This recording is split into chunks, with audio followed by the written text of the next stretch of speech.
아멘.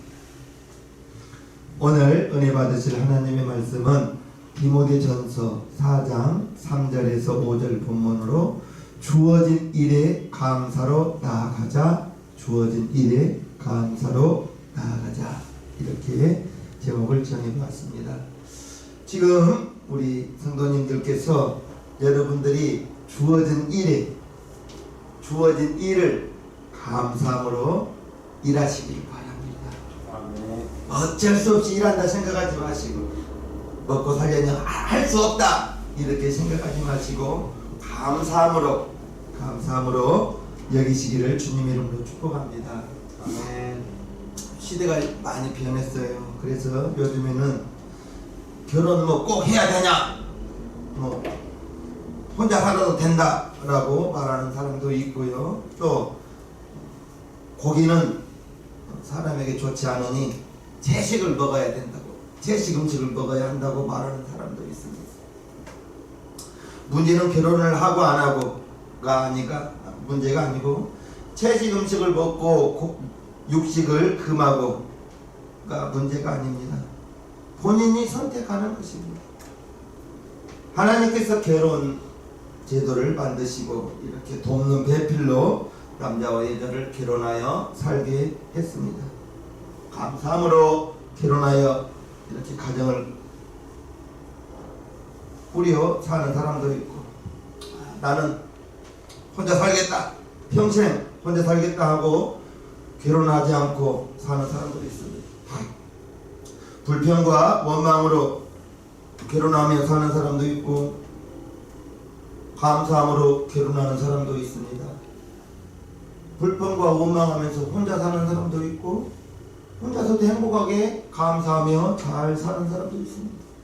혼자 사느냐 결혼하느냐 문제가 아니라 불평하며 사느냐 감사하며 사느냐, 이것이 문제입니다. 먹는 음식물도 마찬가지예요.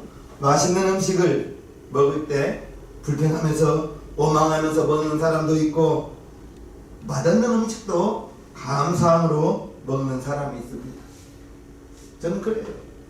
이렇게 음식을 내가 이렇게 준비해서 먹을 수도 있고, 다른 사람이 준비해 준 음식을 먹을 수도 있어요. 준비해 주신 분 성의를 봐서 맛있게 먹어주는 것이, 우리 집사님은 그렇게 하시죠? 네.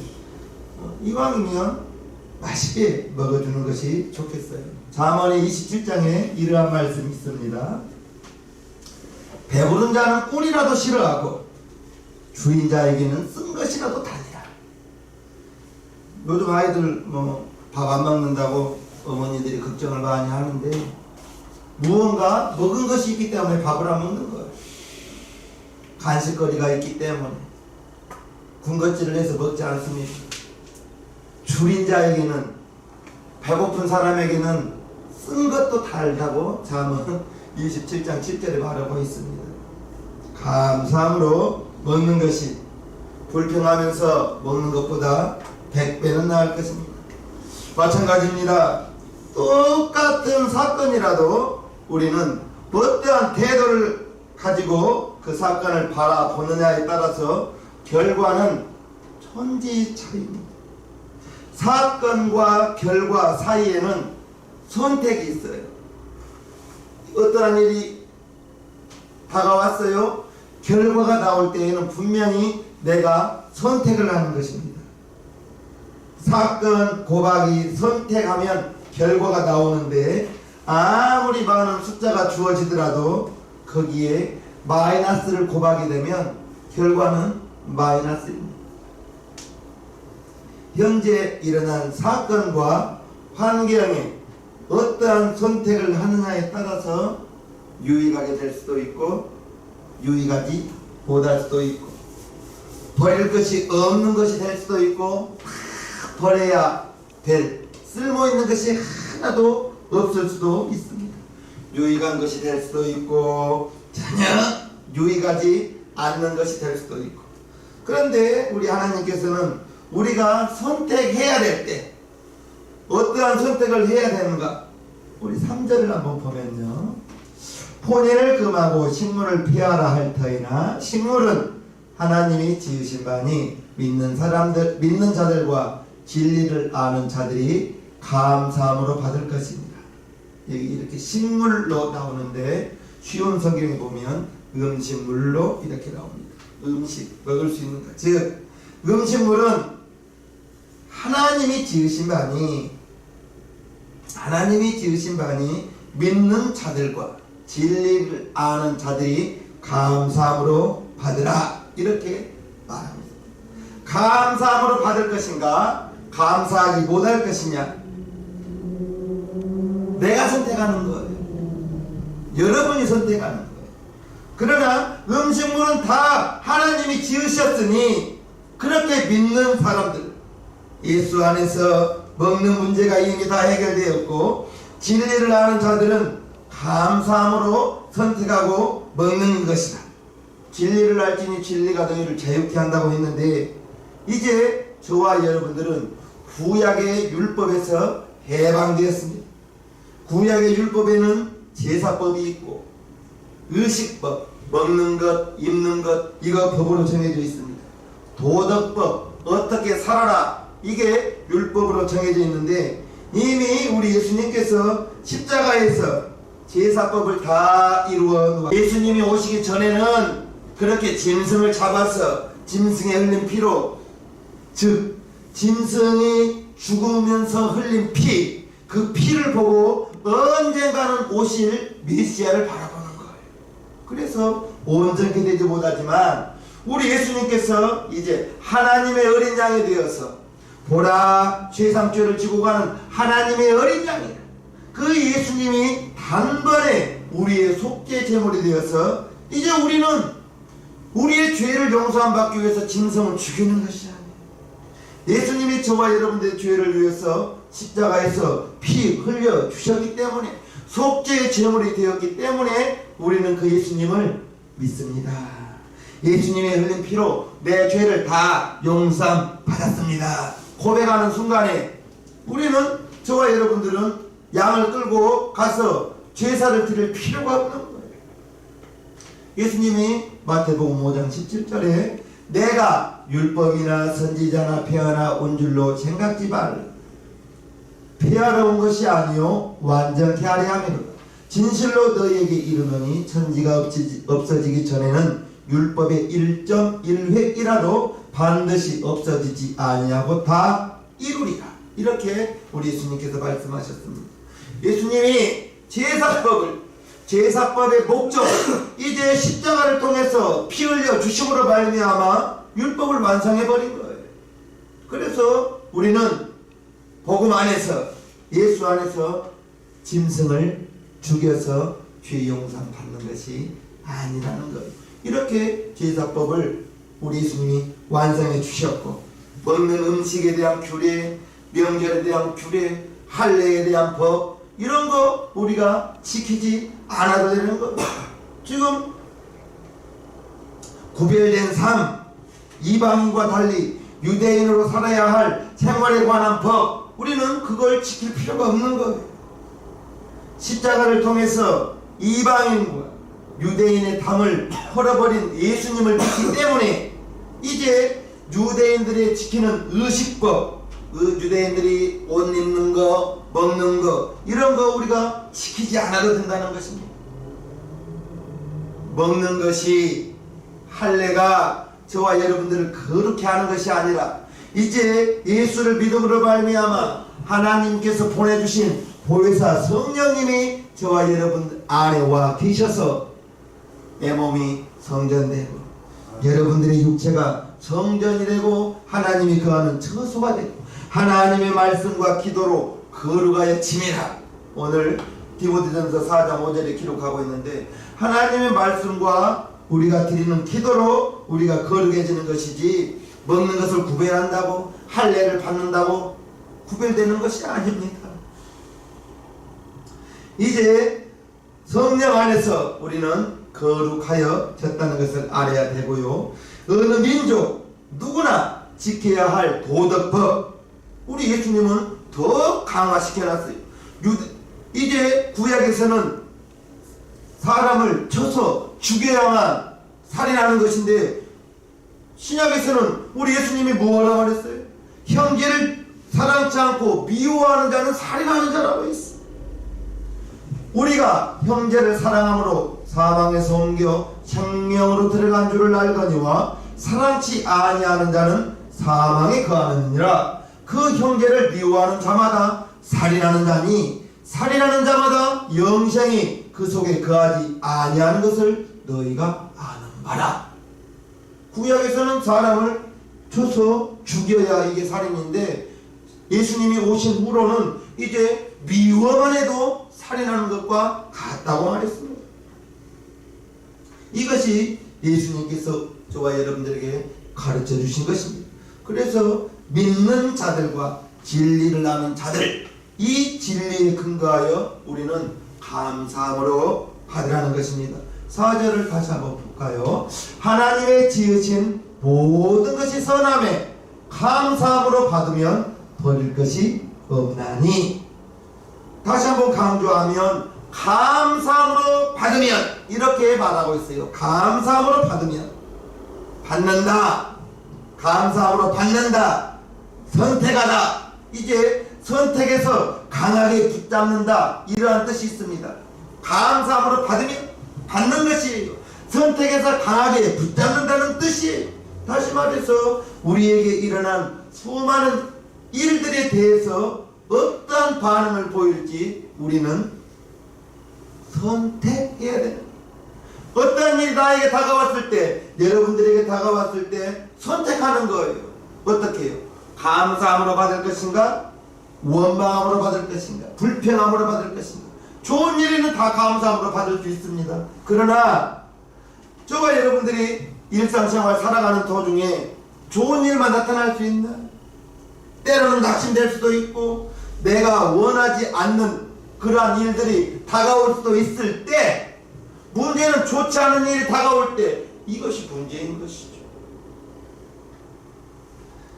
수많은 가능성 중에 우리가 선택하는 것에 따라서 감사함으로 받으면 그 감사를 붙들고 어떠한 문제든지 닥쳐나갈 것이고, 원망과 불평을 선택하면 원망과 불평을 가지고 그 일을 붙잡고 나가는 거예요. 고기를 먹지 않기로 선택하면 고기를 먹지 않고 사는 것이 자기가 그것을 선택하는 거예요. 결혼하지 않기로 독신으로 사는 것을 선택했다면 결혼하지 않고 사는 것입니다. 감사로 선택하면 감사로 사는 것이고, 불평을 선택하면 불평으로 사는 것이에요. 감사를 선택하냐 불평을 선택하냐 본인이 선택하는 거예요. 무엇을 선택하든 선택은 자신이 하는 거예요. 선택하고 난 다음에는 이제 그 선택한 것을 강하게 붙잡고 사는 것이 인간입니다.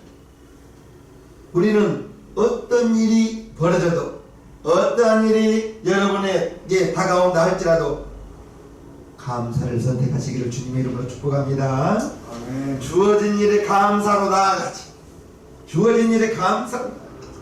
어떤 일이 다가오더라도 감사를 선택하고 감사를 마음밭에 새겨놓고 강하게 감사하며 나아간다면 그것은 우리에게 쓸모없는 것이 아니라 쓸모 있는 것이 되어서, 지금 당장은 어렵고 힘들지만 감사합니다 하고 감사를 붙들고 나가면 그것이 훈련이 되고 연단이 되어서 모든 것이 합력하여 선을 이루게 될 것입니다. 쓸모없는 것이 아니라 쓸모 있는 것이 되어서 예방주사가 되어서 튼튼하게 될 것입니다. 여기서 감사함으로 받으면 이라는 말이 히브리어로 카발이라는 말인데, 환경적으로는 거절하고 싶지만 받아들이는 것. 나는 내가 환경적으로 내 상황 속에서 받고 싶지 않지만 받아들이는 것. 그래서 우리 예수님도 아버지의 원대로 하옵소서, 아버지의 원대로 하옵소서, 이 말씀이 무슨 말씀이죠? 예수님께서 겟세마네 동산에서 이제 제자들과 함께 베드로와 야고보와 요한 세 명의 제자를 데리고 겟세마네 동산에서 기도를 합니다. 마태복음 26장에요. 이에 예수께서 제자들과 함께 베드로, 야고보, 요한을 세 명을 데리고 겟세마네라 하는 곳에 이르러 제자들에게 이르시되 내가 저기 가서 기도할 동안에 너희는 여기 앉아 있으라 하시고 베드로와 세베대의 두 아들을 데리고 가실지 고민하고 슬퍼서 이에 말씀하시되 내 마음이 심히 고민하여 죽게 되었으니 너희는 여기 머물러 나와 함께 깨어 있으라 하시고 조금 나아가사 얼굴을 땅에 대시고 엎드려 기도하여 가라사대 내 아버지여 만일 할만하시거든 이 잔을 내게서 지나가게 하옵소서. 그러나 나의 원대로 마옵시고 아버지의 원대로 하옵소서 하시고 제자들에게 오사 그 자는 것을 보시고 베드로에게 말씀하시되 너희가 나와 함께 한시 동안도 이렇게 깨어 있을 수 없더냐.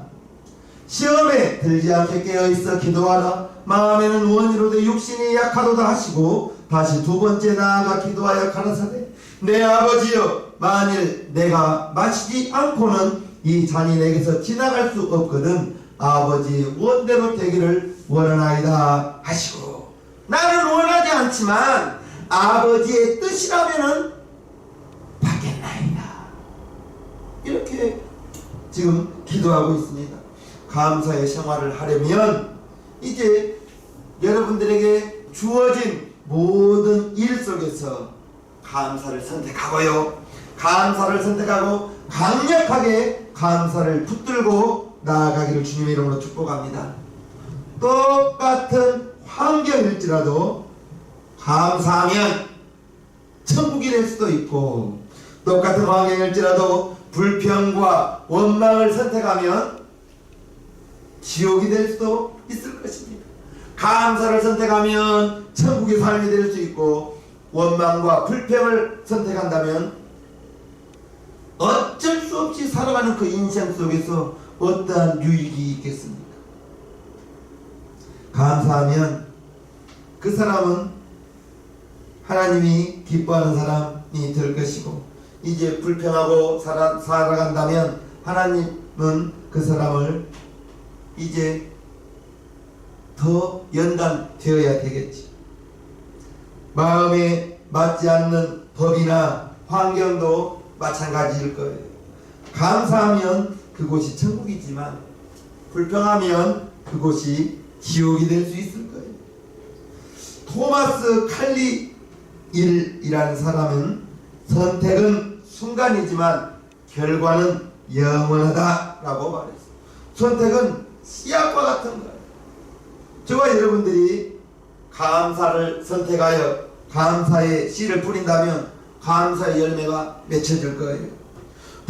풍요로운 것이 많아도 감사를 선택하지 않으면 감사의 결실을 맺을 수가 없을 것입니다.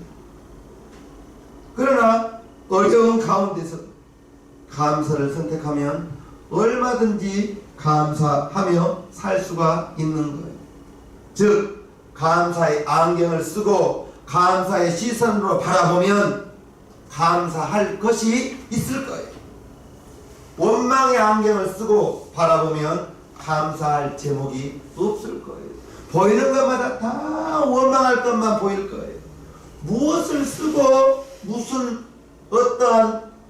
어떻게 바라보느냐에 따라서 감사의 제목이 보일 것이고 원망의 제목이 보일 것이고 어떤 일이든 감사를 선택하면 감사의 결과가 감사의 열매가 맺힐 것이라는 것을 말하고 싶습니다.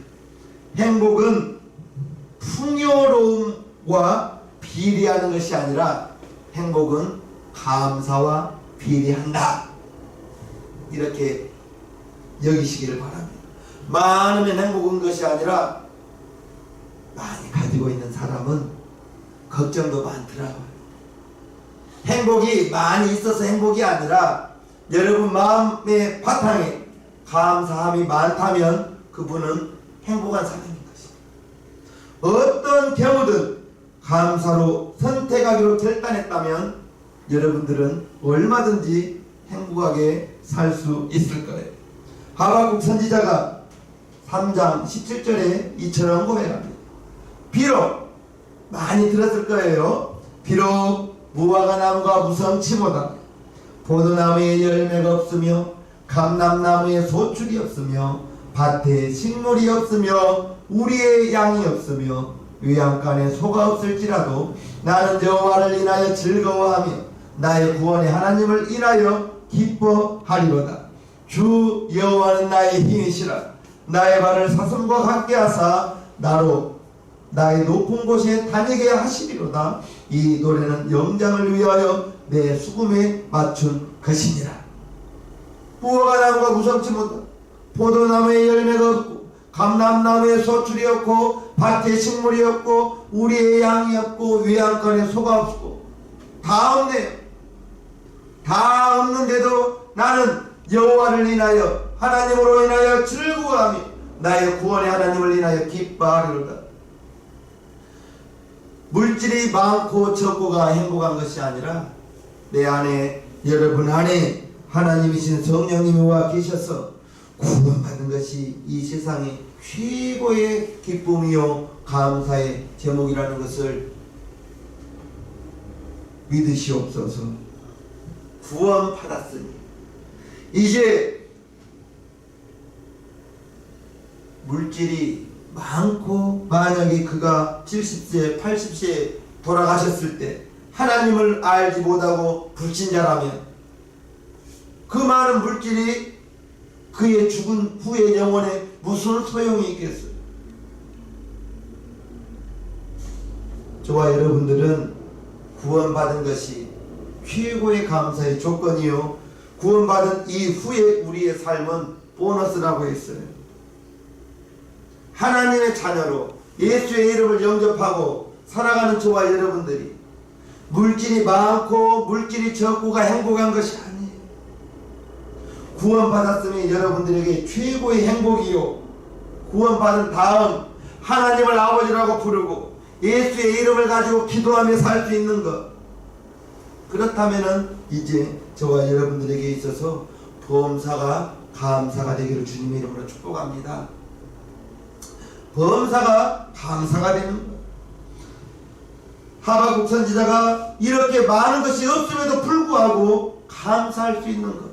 나는 여호와를 인하여 즐거워하며 나의 구원의 하나님을 인하여 기뻐하리로다.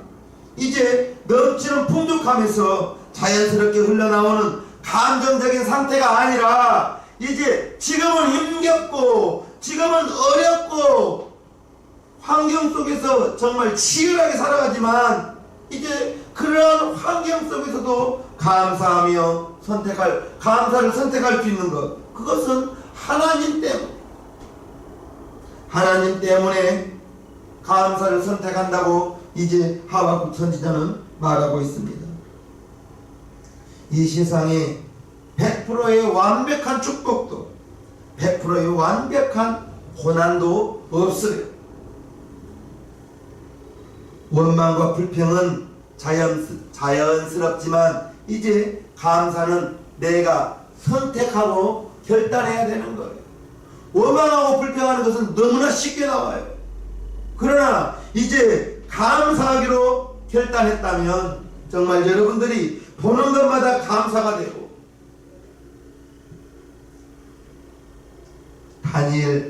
다니엘은 자신이 이제 고난을 당할 줄 알면서도 하나님께 감사하며 기도를 드렸습니다.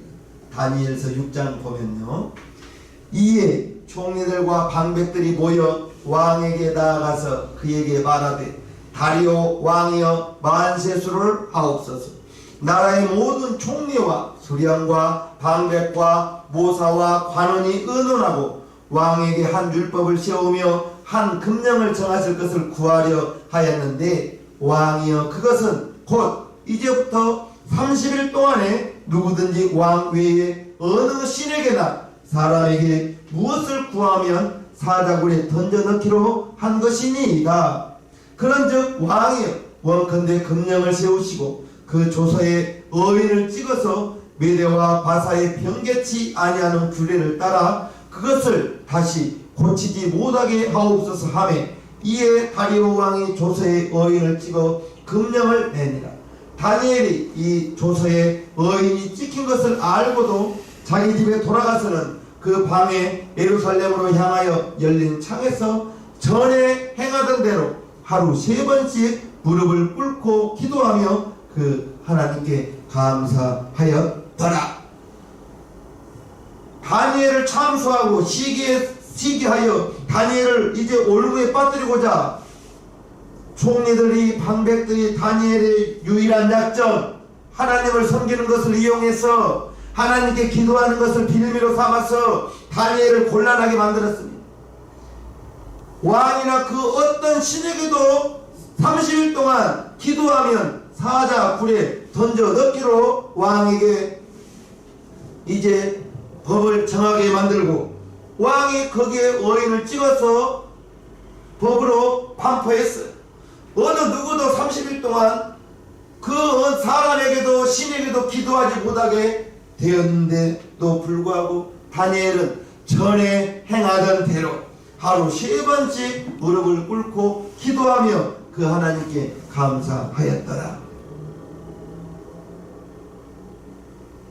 자기가 고난을 당하는 것을 알면서도 감사하며 기도했던 다니엘. 시편 34편은 다윗이 블레셋과 아비멜렉 앞에서 미친 채 하면서 쫓겨나는 굴욕적인 상황에서도 감사를 선택한 장면입니다. 시편 34편요. 내가 여호와를 항상 송축하며 항상 기뻐한다는, 자기는 지금 미친 채 하고 침을 흘리고 다니지만 하나님을 항상 송축하며 그를 송축함이 내 입에 계속하리로다. 내 영혼이 여호와로 자랑하리니 공고한 자가 이를 듣고 기뻐하리로다. 나와 함께 여호와를 광대하시다 하며 함께 그 이름을 높이시. 내가 여호와께 구하며 내게 응답하시고 내 모든 두려움에서 나를 건지셨도다. 저희가 주를 앙망하고 광채를 입었으니 그 얼굴이 영영이 부끄럽지 아니하리로다. 자기가 지금 적들 앞에서 미친 채 하면서 쫓기는 신세이지만 하나님을 선택하면서 하나님 앞에 감사를 선택한다는 그러한 내용입니다. 욥기서 1장에 한순간에 모든 것을 욥은 잃어버렸습니다. 10명의 자녀 하루아침에 잃어버렸어요. 양 7,000마리, 약대 3,000마리, 소 500결이, 500쌍입니다. 이제 암낙이 500마리, 동방에서 제일 큰 부자라고 했는데 하루아침에 다 잃어버렸습니다. 그 모든 것을 잃어버렸지만 욥은 하나님을 원망치 않았다고 욥기서 1장에 고백하고 있습니다. 욥이 일어나 겉옷을 찢고 머리털을 밀고 땅에 엎드려 경배하며 가로되 내가 못되어서 적신이 나와 싸운 알몸으로 나와 싸운즉 또한 적신이 그리로 돌아가올지라. 주신 자도 여호와시요 취하신 자도 여호와시오니 여호와의 이름이 찬송을 받으실지니이다 하고 이 모든 일에 욥이 범죄하지 아니하고 하나님을 향하여 어리석게 원망하지 아니하니. 이처럼 그러한 10명의 자녀가 양 7,000마리, 약대 3,000마리, 소 500결이, 500쌍, 암낙이 500마리, 동방에서 제일 큰 부자가 하루아침에 알거지가 되었는데도 불구하고 하나님을 원망하지 않았더라. 이렇게 말하고 있어요. 감사를 선택한 하여야 하는 이유, 하나님께서 우리에게 범사에 감사하라고 명령하셨기 때문입니다. 보통 11월 셋째 주일을 우리가 추수감사주일로 정하는데 이제 종교의 자유를 찾고자 1620년 메이플라워호를 타고 102명의 사람들이 미국으로 들어갔습니다. 이제 그들이 미국에 갔지만 혹독한 겨울 추위를 맞이하고 이제 각종 질병 그리고 겨울을 나고 보니 102명 중에 46명만 살아나는 거예요. 56명은 돌아가시고요. 그렇지만 그곳에서 남아있는 46명이 교회를 세우고 학교를 세우고 농사를 짓고 그 다음에 가을에 이제 그들이 모든 역경 속에서도 감사의 예배를 드리면서 이제 추수감사절을 11월 셋째 주에 드린 거예요. 풍족하면서 드린 것이 아니었던 거예요. 개그맨 이동우라는 분이 있습니다. 한때 인기 개그맨이었는데 지금은 두 눈을 완전히 실명한 분입니다. 그가 5년 동안 거의 절망과 우울과 낙담 가운데 살았는데 그러다가 그를 일으킨 것은 가족이었어요. 가족들이 생각났습니다. 그래서 사랑하는 가족들을 생각해서라도 살아야겠다고 생각한 거예요. 그리고 살기 위해서 두 눈이 멀었지만은 감사를 선택했다고 말하고 있습니다. 그는 이동우는 이렇게 말했습니다. 세상에는 아름다운 말들이 있습니다. 사랑, 행복, 믿음, 소망, 희망, 축복. 하지만 이런 말들이 얼마나 소중하고 필요한 것인지 피부로 실감하면서 사는 경우는 별로 없습니다. 저도 그랬습니다. 완전하게 잃어버린 사람들, 바닥까지 떨어져 본 사람만이 그 소중함을 말합니다. 제가 의도한 것도 아니고 제가 실수한 것도 아니지만 어느 날 병이 나에게 찾아왔습니다. 외면하고 싶었지만 감당해야 할 저의 몫이었기에 아파할 만큼 아파하고 나니까 그 후에 사랑이 무언지, 희망이 왜 소중한지, 내 주변에 일어나는 일들이 얼마나 감사한 일인지 이제야 비로소 알게 되었습니다. 이렇게 말했습니다. 정말 깊은 절망에 빠져본 사람이라면 감사를 선택하지 않고는 살아갈 수 없다는 것을 깨닫게 되었습니다. 이렇게 이동우는 말했습니다. 저와 여러분들이 하나님을 압니다. 하나님을 아버지라고 부릅니다. 성경에는 범사에 감사라고 했습니다. 우리에게 수많은 일들이 다가옵니다. 다가올 때 여러분들이 원망을 선택할 수도 있고 감사를 선택할 수도 있는데 담임 목사는 주어진 일에 감사함으로 나아가죠. 어차피 우리는 이 세상을 살아갈 때 원망하며 살 수도 있고 불평하며 살 수도 있고 감사하며 살 수도 있지만 그러나 하나님은 저와 여러분들에게 감사의 안경을 쓰고 살라는 거예요. 범사에 감사하는 거예요.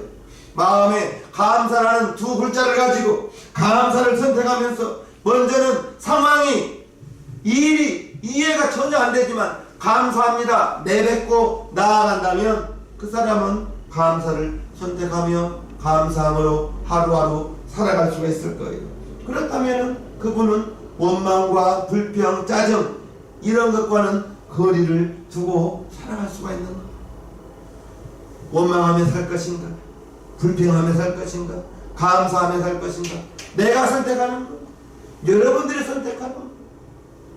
원망과 불평은 훈련되지 않아도 자연스럽게 나오지만 감사한다는 것은 내가 의식하면서 감사합니다, 감사합니다 말하면서 살아갈 때 조금씩 감사의 훈련이 될 것입니다. 주어진 일에 감사로 나아가기를 주님의 이름으로 축복합니다. 아멘. 찬송가 326장을 하나님께 올려드리겠습니다.